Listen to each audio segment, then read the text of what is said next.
ఆమె ఇప్పుడు జన్మించినది ఇక 12-13 సంవత్సరముల తర్వాత జరుగును నాయన. లేదు ఈ రోజు అయిపోలే.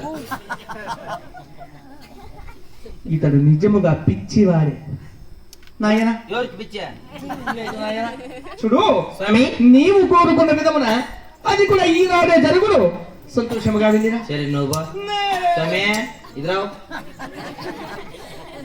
స్వామి నీవాడు దాపరించావురా. ఆ బిడ్డ పెద్ద బిడ్డ ఏమైపోయింది? అయితే ఇంకేంటి? ఆ బిడ్డని ఎవరికి ఇచ్చి పెళ్లి చేయాలి స్వామి? ఇంతటి చిన్న విషయం కూడా తెలియదా? తెలియదు స్వామి. అమ్మాయి కూడా చూడు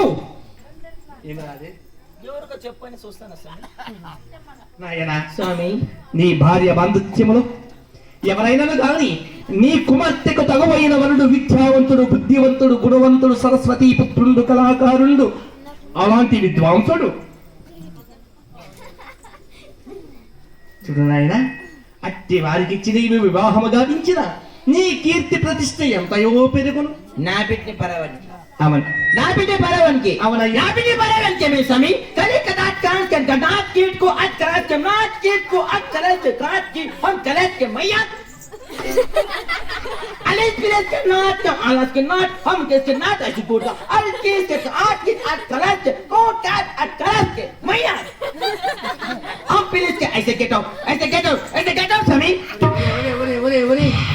ఏమిరా ఇతర ఆవేశము? ఒరే నాయన, ఒరే ఇంతసేపు అప్పటి నుండి నీవు మాట్లాడావు బాగా అర్థమైంది. అవును స్వామి.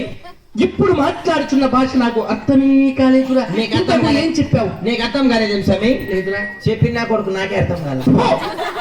ఏమిరా నీవు చెప్పిన విషయం? నా బిడ్డని పరవానికి ఎందుకు వెళ్ళా? చూడు నాయన, ఈ ప్రపంచమందును చూడగా ఎక్కడ చూసినాను గాని ఆడబిడ్డని వేరొక్క ఇంటికి తప్పక ఇవ్వవలసినదే నాయన. ఇంక నుంచి వచ్చేది వద్దు. ఎందుకే స్వామి పరవానికి? పోనీ నీ ఒక పని చెయ్యి. ఏమే? మీ ఇంటికే ఇల్లరకం చేసుకో. ఏం వాను కూడా నేనే సాకల్లా? ఏం నాకేం కర్మ?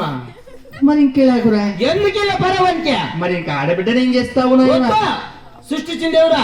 సృష్టించినది నేను. పుట్టించింది ఎవరు స్వామి? నీవు కదరా. సృష్టించింది నువ్వు, పుట్టించింది నేను. పరవానికి ఎందుకు ఇలా? మరి ఇంకా ఆడబిడ్డని ఏం చేస్తావు నాయన? నువ్వు నా చేసుకోవచ్చు, నేనైనా చేసుకుంటా.